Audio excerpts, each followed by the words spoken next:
speak faith. The last thing I think we need to do, no matter what happens in 2022, is this. We need to be a people who speak faith. Look at what David says. David said to the Philistine, you come against me with sword and spear and javelin, but I come against you in the name of the Lord Almighty, the God of the armies of Israel, whom you have defied. This day the Lord will deliver you into my hands, and I'll strike you down, and I'll cut off your head. This very day I will give the carcasses of the Philistine army to the birds and the wild animals, and the whole world will know that there is a God in Israel. All those gathered here will know that it is not by sword or spear that the Lord saves, for the battle is the Lord's, and he will give all of you into our hands. If this was anyone else, it would sound cocky. He would sound like an arrogant wee so-and-so. But David is so filled with confidence in his God that he prophesies, he declares up front exactly what he's going to do. And you know what the amazing thing is? God backs him up. God backs him up. There's something about that audacious spirit that God looks at him and says, that's the sort of kid I'm going to back up. And exactly it happens as David prophesies it's going to happen. He does knock him down. He does cut off his head. And they do defeat the Philistines. What a cocky wee boy. No, what a boy who was filled with the Word of God, with the knowledge of God, with the presence of God, with the character of God, with the power of God, knowing that any enemy that comes against him is not just coming against him, it is coming against the God who is with him. And so he speaks. He speaks, and his words become his reality.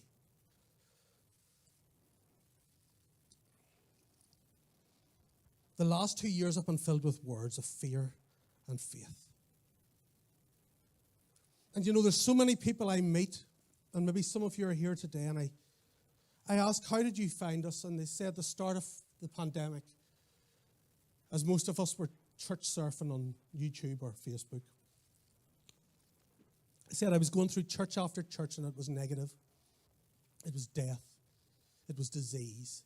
It was infection. And then I tuned into you. And you were speaking hope. And you were speaking faith. And you were speaking life. And you were reminding us who we were and who God is. And I don't say this arrogantly. I really, truly don't. But they said that's why I kept listening. Because I had 167 hours of death and negativity every week, and I needed 1 hour where somebody was speaking life and hope and faith in the living God. And sadly, much of the church has just echoed the NHS in the last year or 2 years. Folks, we are not bureaucrats and we are not politicians. We are a prophetic people who declare not what the government always says, but what the Word of God says. We are not politically correct, we're prophetically direct. And our job is not to parrot what the health, and this isn't being negative about the health minister, okay? But our job is not to parrot what he says. Our job is to declare who God is. Our job is to declare faith. Our job is to declare the nature, the character, the power, the healing, the presence of the living God into a hopeless society. And again, it's not about burying your head in the sand. It's not about ignoring reality. It's about living according to a greater reality. And this is the reality that I have chosen to live with over the last 2 years. That there is a God in heaven who rules in absolute authority, complete supremacy, and total sovereignty. He has not abdicated his throne, nor has he vacated his throne.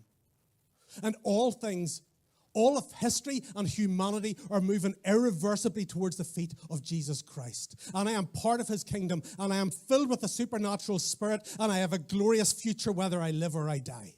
That is the reality I choose to live by. I'm not diminishing. We've had COVID. It wasn't nice. It wasn't pleasant. It was nasty. It was horrible. I'm not diminishing that. I'm saying that is a reality, but there's a greater reality. And that is God who rules over all. David saw what everyone else saw. He just saw it through a different lens and a different perspective. He saw the big giant, but he saw a great God. And so he chose to speak faith. And he chose to speak victory. And he chose to speak life where everyone else was speaking fear and defeat and death. And that speaking became a prophetic declaration that God backed up. Let me ask you as I close, what are you speaking over your life this year? What are you declaring over your family? What are you prophesying over your future? What are you speaking over your finances? What are you declaring over your children? What are you speaking over your home? Are you speaking life? Are you speaking abundance? Are you speaking what God says in His Word? Or is it, oh, I'm just getting by, I suppose I'll see what God... No, declare the Word of God. Declare the blessing of God. I tell you, I'm like a broken record.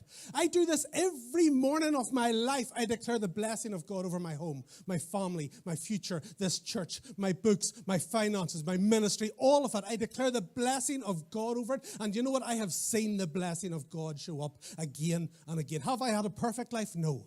But I have seen God's blessing in a way that is beyond what I had seen before I started doing that. This is not magic. This is not positive thinking. This is not hocus pocus. This is the Word of God in the mouth of a son, of daughter of God. And God says, I'm going to back up my word. Life and death, Proverbs says, are in the power of the tongue. And we live in a culture called a cancel culture where they're trying to censor voices. Why? Because words matter. If they can shut down words, they can change the narrative. I want to tell you, your words matter. What you speak over your life, over this year, over your family, and over your future actually really matter much more what you think they do. And it's not regurgitating the media. It's not regurgitating the BBC. It's not declaring what the government said. It's declaring what God says until you see what He says.